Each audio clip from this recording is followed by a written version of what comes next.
Blue Jays fans have been doing lots of wishing over the last week, and they seem to be coming true.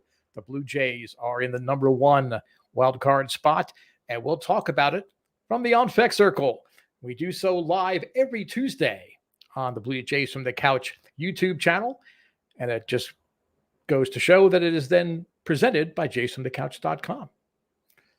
This is not the only program that we make available on our YouTube channel. There is, of course, the Jays from the Couch radio podcast, 273 episodes in the production studio and complete and ready for your listening anytime. But if you want the live stream, you can tune in Monday, 6 p.m. Eastern time, fake news segment, zooming up the charts. Number 3 with a bullet as far as segments about the Blue Jays from the Couch. And I'm also joined on the YouTube channel by a terrific show, Sunny Side of the Dome, and that is hosted by Karen Suter. You need to check it out. I mean, obviously, the podcast, there's 273 episodes. Odds are you probably have, and that's how you stumbled across this show, the On Fek Circle. But make sure, if you have not already, tune in to Sunny Side of the Dome live Thursday at 6 p.m. Eastern time on the Jays from the Couch YouTube channel. And if you're one of those Facebook people or Twitter people, you can find the live streams there for all of the Jays from the Couch programming. I am the Feckless Wonder, Steve Fek. Welcome to another week of whatever it is I do here on the On Fek Circle. It's great to talk Blue Jays with you. I want to make sure that I throw a shout out to all the people that on a regular basis do check in when we do the live streams. If you have questions or comments or complaints, you can just pop it up there on YouTube. You can do so on Facebook. You can do so on Twitter. We want this to be a conversation, so we want to be able to answer your questions, reply to any comments you might have. What would live in the show, it makes it so much more better, especially people like Seamus Nelson, my brother Don, Dr. Bob Herbert in New Jersey. There's a plethora of people that tune in. Matt Sweeby has been generous enough to put up comments during my shows over the weeks. We really do appreciate you doing so. Before we get to the meat of the stories, just 2 little housekeeping things I want to get to. Quick recovery out to Karen Suter's husband, Ron. He's recovering nicely from cataract surgery. Just one little warning, Ron. If Karen has you watch this show during your recovery and you start having searing pain in the eye, it has nothing to do with the surgery and your reaction to it. It's just the reaction to having to watch me live on the show. Get well soon, Ron. Thank you for tuning in if you do get a chance to do so. And rest in peace, Norm Macdonald. Norm Macdonald passed away from an almost decades-long battle with cancer that I don't think anybody really knew about. He is a Canadian treasure. And, you know, I thought of immediately when I heard about Norm Macdonald's passing today was our fake news segment. He was the master of fake news on Saturday Night Live's Weekend Update. I don't know that anybody ever did it better than Norm. He took a lot of heat for some of the stuff that he did, which just goes to show you nobody did it better than Norm Macdonald. So I wanted to send out my condolences and wishes to any family, any Norm Macdonald fans that might be tuning in to this program or to any of the Jays from the Couch offerings. We're going to miss you, Norm. You were terrific. So not much happening in Blue Jays land, huh? Man, they are just on a roll. This is the kind of sustained performance that if we had seen this earlier in June and earlier in July, or even earlier in August after the trade deadline, I would have shut my big mouth and said, well, I'm wrong about this too. The Blue Jays, maybe they have a chance at the playoffs. I still, in my heart, have a sense of doom about the outcome of this season. I'm old enough to have followed the Blue Jays pretty much throughout their entire existence. I really became a Blue Jays fan more in like the late 70s, early 80s. I wasn't really there for the expansion years, though I did attend games. But 1987, even as well as they played pretty much all season long, I just couldn't shake the fact I would be sitting with friends. Most of them were Yankee fans or Red Sox fans or fans of other teams. And I would just be like, yeah, the Blue Jays, they've got a nice lead. I just don't have a good feeling about it. And they ended up blowing that lead with a week to go and getting swept by the Tigers the last weekend. Now, again, I'm not saying that's what's going to happen. Okay. I'm not, I in a lot of ways, I talk a lot about history here on the show and what we could learn from history, but it doesn't mean that history is going to repeat itself. And the Blue Jays have been just terrific. They swept the A's, they swept the Yankees, they took care of the Orioles, though they lost the game on Friday. A little iffy in that 11-10 game. Those aren't the kind of games you want to get into with Baltimore. If you're doing that with Boston or the Yankees, okay. Or a contending team, okay. You don't want to be coughing up 10 runs to the Orioles. But, they won 3 of 4. They blew out the Rays last night. Things seem to be on a better trajectory than I have been saying all along. And what are some of the things that will prove me to be ultimately wrong and the majority of you out there are right? I don't want to talk about schedule too much because I think too much is made of that. There are plenty of teams down through the years that felt they had a schedule advantage playing all these downtrodden, low in the standing teams, and it ended up biting them right in the butt.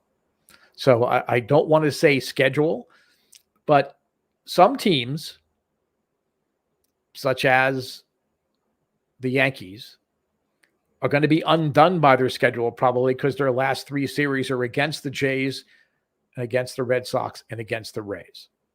They're not playing well. I mean, but they had that big, long winning streak. So, of course, being the Yankees and, U.S. media pumping everything up, that anything that comes out of New York, they're just not that good of a team. I said before the trading deadline, they were not going to make the playoffs. And I still don't think they're going to make the playoffs. I think we're all going to sit back and rub our hands with glee and watch the demise of the Yankees and see what kind of chaos and stupid signings it's going to trigger by them having a collapse here in September. The Jays do have games against the Orioles left. They have a bunch of games against the Twins. But it doesn't mean, I think the Orioles have shown they've got fight in them. They literally have fight in them. And I think the Jays, they have to walk that fine line. They don't want players getting suspended. So you don't want to do something really stupid. But I think, the Jays will send a statement to their playoff teams that they might be facing coming up if they actually retaliate for some of the actions in this past weekend series. I know it's old school. A lot of people, there shouldn't be fights in hockey. There shouldn't be fights in baseball. You can't throw a baseball at somebody's head or, maybe you're not throwing at their head. What if you don't have great control? You could hurt somebody. Well, you know what? It's part of the sport. You don't tell a rugby player, you know what? No, you can't line up this guy and try to jar that ball loose. Same thing for a football player, a hockey player. A good hip check is a good hip check. Not anymore because everybody's like, we have to think about how this violence is affecting kids and everything. Stop it. Okay. The Blue Jays need to retaliate in that series against the Orioles in some way, shape, or form. If that means you run out a pitcher early in the game that ordinarily wouldn't start, or you're not going to really be upset if they don't go 5 or 6 innings. You do that bullpen game and you accidentally throw at a couple people. Well, it's going to happen. That guy gets thrown out, fine. Even if you lose a game because somebody gets thrown out, I think it sets the type of tone you want for a playoff team. Call me old school. Look at me. I'm obviously old. Okay. But you need to do that. Sometimes you need to take care of business. And then once you do, teams are going to be hesitant to do so in the future. But teams are also going to respect you saying, okay, you know what? It took them a while, but they're going to get us back. So we're not going to be playing around with that. So that would be a positive thing, I think, going into the playoffs. That wasn't one of the things I was thinking of. That would be a positive thing going into the playoffs. A big positive is George Springer, as painful as it is, literally painful as it is to watch him play, because you know his knee is not right. And you know he probably hasn't really fully recovered from any of the injuries that have occurred this year. He just has a knack for showing up at the right time with a big hit, or even if it's drawing a walk, he just has that knack. Now, all the people that are into analytics will say, well, you can't prove clutch. There's no formula to prove clutch. You don't need to have a formula. The player knows he's going to get it done. His teammates have confidence he's going to get it done. His manager in the front office has confidence he's going to get done. That's why George Springer got 6 years at 25 and not just 5. The Blue Jays didn't try to nickel and dime him. Okay, I mean, basically, he's the kind of guy that when you need a big hit, you hope his spot in the lineup is coming up. With George Springer on this team,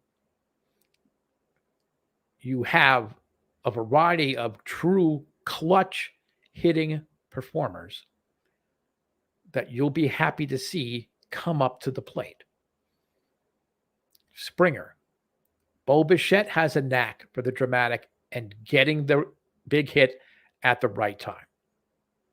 Corey Dickerson will be a revelation. If the Blue Jays can go more than just the wild card round, he will be a revelation to a lot of Blue Jays fans. The guy knows how to hit, and people make fun of him. He chokes up on the bat with 2 strikes, whatever it is. He has a knack for putting the ball where it needs to go, whether it's over the fence, in the gap, the opposite way down the line, where they're not defending him, and get that big hit and drive people in. So that clutch factor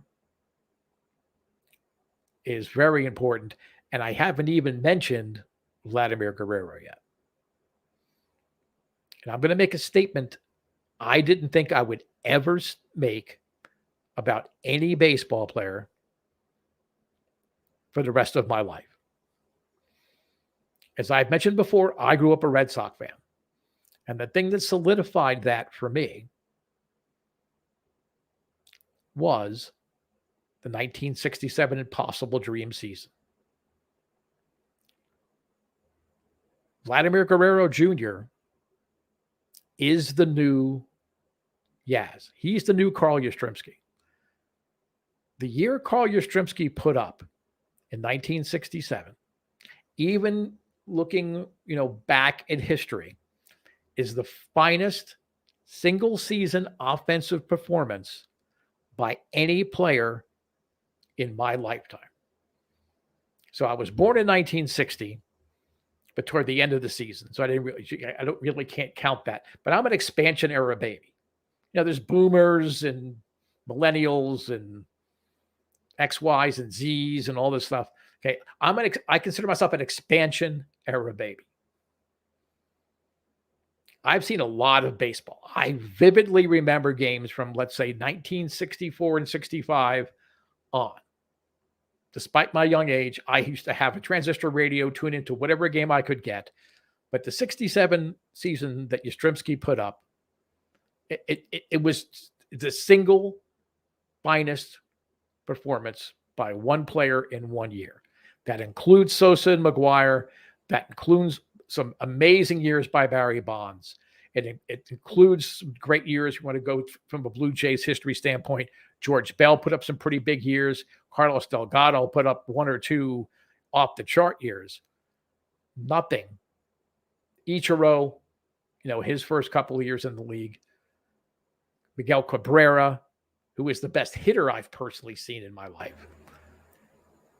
None of them have had a season that compares to what Carl Yastrzemski did. He won the Triple Crown, and it seemed every time the Red Sox needed a hit to either tie a game or go ahead in a game or walk off a game, it was Carl Yastrzemski that got it done.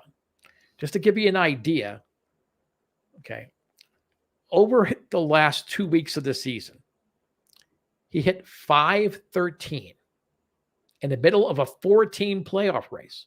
Sound familiar, Blue Jay fans? Just the last 2 games alone, he went 3 for 4 with the homer and 4 RBIs in the next to the last game of the season.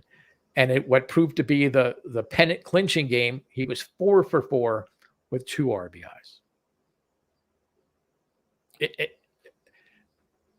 I don't know that it'll ever be duplicated. I know Ted Williams had the big seasons, and then 41, he, in order to hit 400, he had that great, was he 6 for 8 or whatever? I mean, and that was a terrific season. I wasn't alive then. I'm talking about in my lifetime and in my cognizant baseball lifetime, if you will. The 1967 Carl Yastrzemski season was the best I've ever witnessed. In 680 plate appearances or 579 at bats, 44 homers, 121 RBIs, he hit .326. He won the Triple Crown. He technically tied for the home run title with Harmon Killebrew, but still, he was one of the first place guys. So that's what he did. He slugged .418. I'm sorry, he slugged .672. His on base was .418. Total bases 360. And again, as far as clutch, there was no bigger clutch performance in my lifetime than Carl Yastrzemski in 1967. Now let's look at who should be the MVP of the American League in 2021. Vladimir Guerrero. And again, there's a little more than 2 weeks to go. 622 plate appearances, 538 at bats. He has 171 hits, 45 homers, leads the majors, 103 RBIs. He's hitting .318, on base of .407. He's slugging .612. He has 329 total bases. Pretty similar line to the Triple Crown winning year of Carl Yastrzemski in 67. More importantly, Vladimir Guerrero Jr.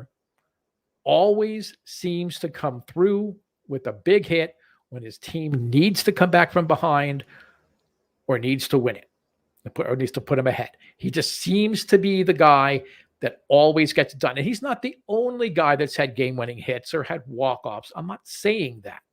But when Vladimir Guerrero Jr. is up, you anticipate success. And if he doesn't come through for whatever reason, because no player is perfect, you don't walk away all upset. You're like, wow, he didn't get it this time. But remember that game, against the Rays? Remember that line drive homer he had? Remember whatever situation you want to talk about remembering? Vladimir Guerrero Jr. is having a Yaz kind of year. And Yaz, to me, is my favorite baseball player of all time. Always will be. I don't care how great Vladdy becomes.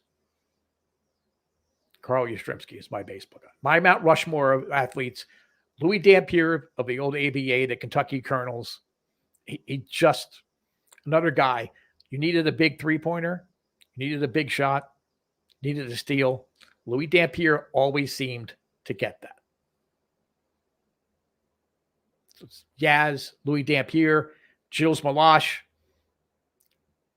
Montreal Canadian fans will remember how Meloche stood on his head and nearly stole a Stanley Cup from the Canadiens when he was with the Minnesota North Stars.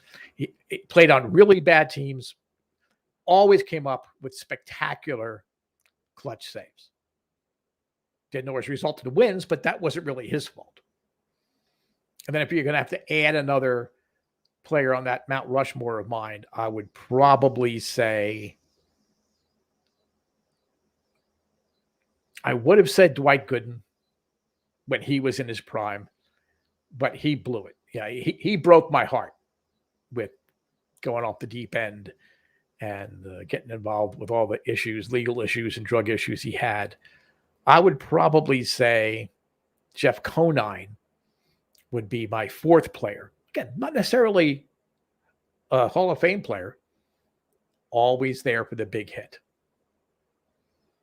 Vladimir Guerrero is the new Yaz. If I didn't have that strong passion inside of me for Yaz, Vladdy would be on my Mount Rushmore.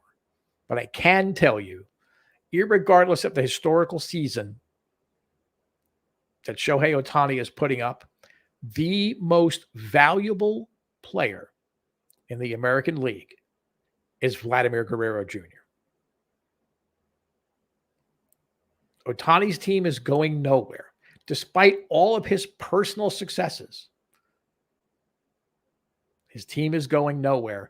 And Vladimir Guerrero Jr., you never want to say single-handedly, but he is the guy that you look to in the box score and you can follow along and say, wow, he had this big hit, or he drew this walk and scored on a homer or a double to the gap by someone else, or he had, a multi-homer game. He's improved his defense at first base exponentially. He is the American League most valuable player. And I think with his performance down the stretch, if he keeps it up and does what Yaz did in 67, he is going to sway a lot of those voters that already have the, good luck story, oh, what a terrific story, what a historical season Ohtani has had, and he has. He's not the most valuable player. You want to give Ohtani the Hank Aaron Award? Okay, that's fine. Give him the Hank Aaron Award. For hitting excellence, that's fine. The MVP is Vladimir Guerrero Jr. Time now for Blue Jays Way. Actually, before I get to Blue Jays Way, I want to talk about four guys that had the Triple Crown, which Vladdy is within 3 RBIs of being a Triple Crown winner at this point. 3 guys had the hit for the Triple Crown, did not win MVP. 1933, it was Chuck Klein of the Philadelphia Phillies. No, I did not cover him. But I do know the stadium he played in, Baker Bowl. And its right field porch made, Coors Field seem like the old Astrodome. And it makes Yankee Stadium's right field short porch seem like deep dead center in Yankee Stadium. Okay, it's a very hitter-friendly ballpark. So, and the Phillies were just horrible, historically horrible in the 30s. So, really, despite winning the Triple Crown with personal performance, he wasn't going to win the MVP. In 1934, Lou Gehrig put up just ridiculous numbers. Had the Triple Crown, lost the MVP to Mickey Cochran, who was the player manager of the pennant-winning Detroit Tigers. So you think Lou Gehrig, wow, he would have to be, Triple Crown. He hits Triple Crown. He's got to be the MVP. Nope. Didn't happen. And Ted Williams had 2 Triple Crowns, and neither time was he in the running for the MVP. Mainly because, media, he was not media friendly. In fact, he was downright ornery with the media. That hurt him. But his 2 MVPs, there was no one that actually won the MVPs those years in the American League that had a claim to it. 1942, 1947. Look it up. But it is possible to have it be a Triple Crown winner and not win the MVP. And let's hope that's not the case with Vladdy here in 2021. Now, Blue Jays Way, my thoughts about Blue Jays culture and what it means to be a Blue Jay and a Blue Jay fan, and how you look at their history. This idea was actually inspired by Derek Jeter's Hall of Fame induction last week. And you're probably saying to yourself, leave it to the feckless wonder to tie in someone from the hated Yankees to make you think about Blue Jays culture. But if you think about that team when he came up, with him and Posada, Bernie Williams, Mariano Rivera, there's another player that I'm just drawing a blank on, but they were core players that the Yankees kept all through their careers. They kept that core together. So when you start thinking about, oh, we've got to sign Marcus Semien and we need to give him 5 or 6 years for $20 million, like we did with Springer, or even Robbie Ray, who should be the AL Cy Young Award winner. Now, I think signing Ray makes sense because of their pitching situation. But before you think about committing those big dollars now, because you're all excited about, this winning streak, and if the Jays make the wild card, oh boy, you're going to be excited. We got to keep everybody on this team. You've got to sign Bo Bichette at some point. You've got to sign Jordan Romano. I would say he's part of the core. He's not Mariano Rivera, but as far as the core players coming up together, Romano's in that discussion. You're going to have to pay Vladdy Guerrero Jr. Vladdy's first year of arbitration is next year. 2023, you've got Bichette. You've got Biggio, who, in my heart, I'm already resigned to the fact that the Blue Jays are going to make a mistake and trade him away in the attempt to make themselves better somewhere else. And there'll be some great people on the free agent market. There are every year.